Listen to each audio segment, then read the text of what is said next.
Okay, so what we've got here is the KODAK EKTRA smartphone. We've announced at the show today that it's going to be available in the US from pre-order from April.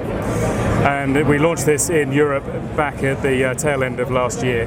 It's been inspired by the camera that came from Kodak in 1941 by the same name, the KODAK EKTRA, and shares a lot of the same industrial design. So you'll see we've got the leatherette finish, the subtle deboss of the Kodak logo, a whole lot of metal finish that we see on the edges here. Details like the Kodak button here that allows me to double click to get straight to my camera even when my phone is locked, and a massive sheet of glass on the front. So it's an Android smartphone first and foremost, but there's a real strong bias to creativity. And the big piece of glass is there for a couple of reasons. The first thing is it's a calling card. It's saying, I'm not like a normal device, I'm a creative person, I want to share my creativity with you. So we go into a bar or a restaurant and you're clearly starting a conversation with people. But that cosmetic reason is not really the key reason.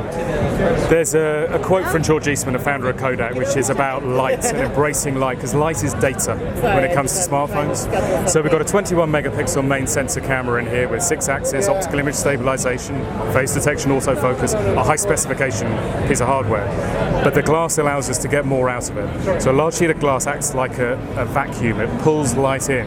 There are little grooves underneath here that funnel it down towards the sensor.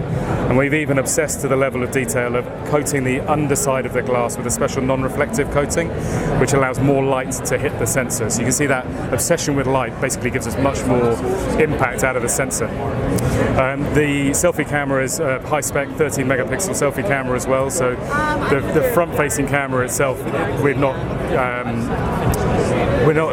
putting a small specification camera there either. So the key thing though is the camera application. So I can just double click this, it brings me straight into the camera interface. And the first thing you'll notice is this scene selection dial. The scene selection dial, I can tap it and make a larger version in the middle of the screen, and it's instantly recognizable to anybody who's used a compact camera or an SLR. It even has haptic feedback, so as you move it, it clicks under your fingers, so it's really reassuring and familiar. It starts off in smart auto mode, so that's your point and shoot mode. And it means that the camera is doing all of the thinking for you, exposure, focus, white balance and the rest. And it's for those people who might be creative but don't really know much about photography, or just are in a hurry. And then I can select individual scenes, and this is where I pick video. For example, with video I can shoot in 720, 1080 and 4K. So I've got video 4K capture and playback on the device. The panoramic mode is exciting here. We don't take the shortcut a lot of panoramic modes do on smartphones where you take it horizontally. We take it vertically because it's harder. Now it allows us to capture much more data because it's capturing more images, but the stitching is the hard part. Underneath the hood of this we've got a Helio X20 deca-core 2.3 gigahertz processor. That's a hugely powerful smartphone processor, which means it's a great smartphone experience, but it means things like stitching together vertical panoramic shots, it does it in a fraction of a second. We've also got a bokeh setting on here. So bokeh comes from the Japanese for soft defocus. It's the preserve of SLR cameras where the classic shot would be a in-focus foreground and maybe this pinhead effect of lights in the background, where a normal smartphone camera just doesn't allow you to do that because it will try and force everything into focus. Here, with just one camera, the algorithms and the capabilities of that processor allow us to do that lightning quick. And then I can pick other individual modes like landscape or macro or portrait. But where it gets really exciting for me as a photographer is when I go into manual mode.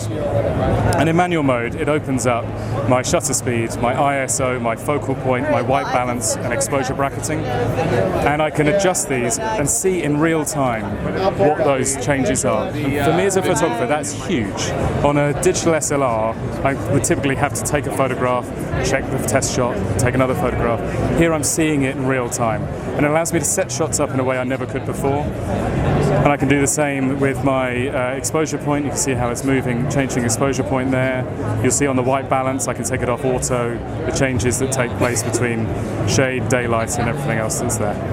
So it allows me to get much more capability out of my smartphone experience in a really intuitive and familiar way. And once I've taken a photograph, just come out of the screen lock.